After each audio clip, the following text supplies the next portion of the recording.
wants a BM. So I hit her in the I don't know if DM. Q was getting in touch with Anthony Davis when he and Jay Will took down Barton Hahn.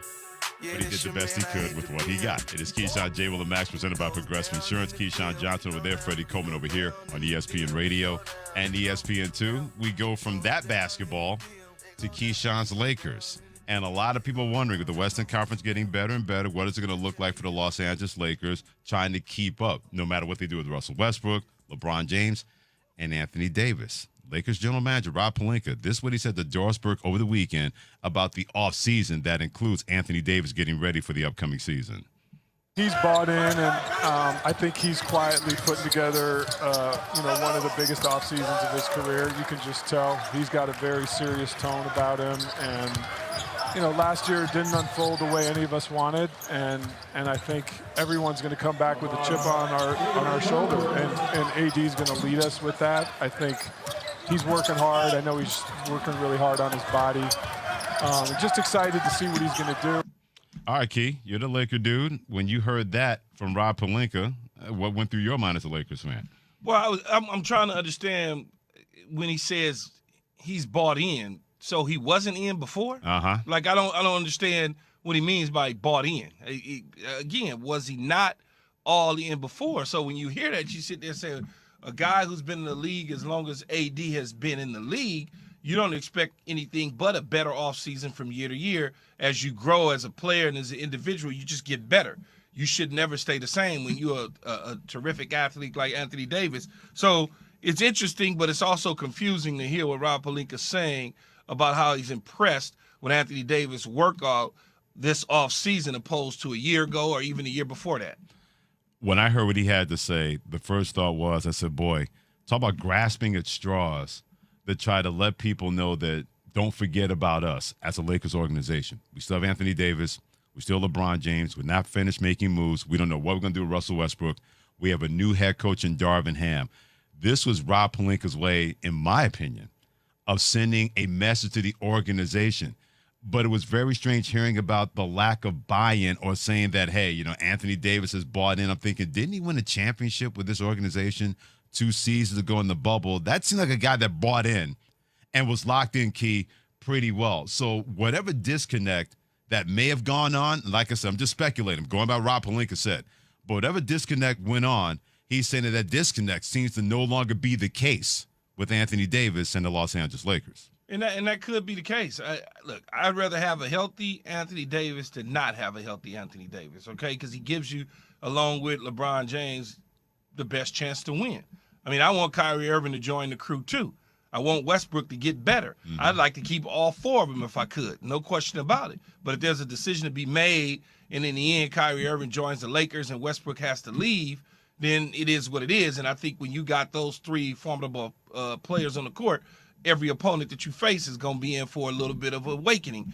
Whether or not Westbrook is here, if Westbrook is here long-term for the entire duration of the season, he's probably going to be better. I think a lot of us, not us, but a lot of people in general, probably doesn't trust the fact that he could turn things around based on the season that he had last year. But there's a lot of things that factor into that. New environment, new situation, coaches trying to understand who you are as a player, what to do with you. Then Anthony Davis getting hurt, LeBron James missing some time, Russell Westbrook trying to find his role on the team. So I think there's some things to work on this summer and this offseason for them, and that's what they're trying to do. I still believe that the Lakers, any combination, right? Healthy Westbrook, healthy AD, LeBron James puts them in the top 4 teams in the NBA.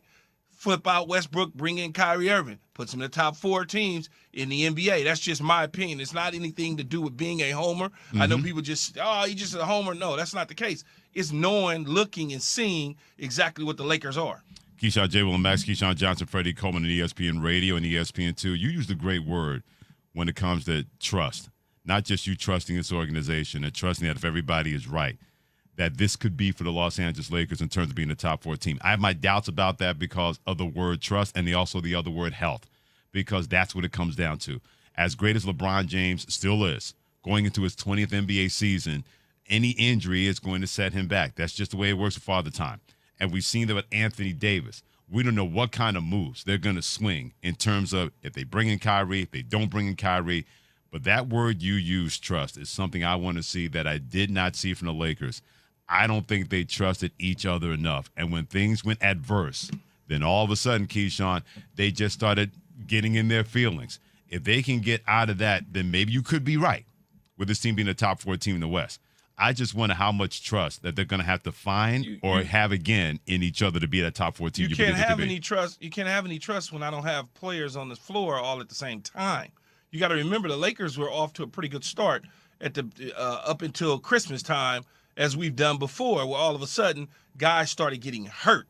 And then once they started to kind of get hurt, then they never got back on the floor altogether until it was too late. So we got to be fair in this situation and be able to say, look, all three of them wasn't really on. It's almost like the Brooklyn Nets situation. They were never really all together. Every time you look up, oh, Anthony Davis, what'd he do? Oh, well, his cuticle split, so he couldn't play for 10 games. It's like, well, wait a minute, man, go get it. That's kind of what was happening, It's like his cuticle split. Oh, really? When he went to get the Petty Manny? Yeah, it didn't work. He's going to miss 3 weeks. Wow. Or LeBron James rolls his ankle because of this. Or Anthony Davis bumps knees because of that.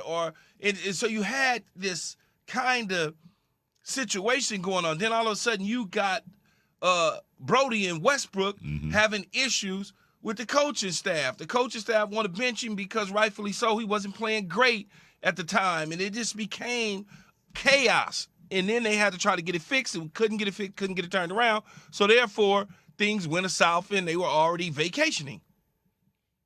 I think they're tired of vacations with the Los Angeles Lakers, especially. Man, we went on vacation one year, man. Stop. Well, no. Talking about tired of vacations. Here's why we went on vacation one time. Here's why I say that, because that's not the standard that Lakers fans want to get used to. You go on vacation. No, we won't get used to that. Yeah, that's not gonna happen, Freddie. That's fine. I know you won't get used to it, but they don't want to. Going on vacation for 1 year with certain organizations and fan bases, that's 1 year too many. Whether you're a Yankees fan, whether you're a Lakers fan, an Alabama fan. When you build a kind of standard that's been part of this organization from the Jerry West days, the Kareem Abdul-Jabbar, the Magic Johnson, James Worthy, Kobe Bryant, Shaquille O'Neal, any 1 year vacation and by the Golden State back on the top of the perch, you're a Lakers fan. You don't want that to even be a year 2 when it comes to something like that. Well, it's health. If Anthony Davis and LeBron James was healthy all year long, and him and Westbrook, and those 3 guys were on the floor, I strongly believe Westbrook would have been different. He'd have turned things around. I feel like Anthony Davis would have been a different player, not the butt of the joke all the time. And LeBron James would have just continued to be LeBron James. LeBron James was an MVP candidate, man. Top 3 guy for most part of the season until he started kind of, whatever, I don't want to call it breaking down, but nagging injuries along the way. Yeah, we'll see what the Lakers can do, but right now a lot of optimism, even though they still have moves to make regarding what they're going to do to be the Lakers team that we're used to seeing, especially LeBron, Anthony Davis, and maybe Westbrook, or maybe Kyrie Irving, or whatever that combination is going to be. He's Keyshawn Johnson, Freddie Coleman. Thanks for joining us. Keyshawn, J. Will, and Max on ESPN Radio. We're going to get to the real that you won't like when it comes to Baker Mayfield now in Carolina, Jameis Winston in New Orleans, and Tua Tagovailoa down in Miami. That's at the Key has this from Granger. For all the ones who get it done, Granger is always there to help. Granger offers supplies and solutions for every industry, 24/7 support, free access to product specialists, and experienced staff.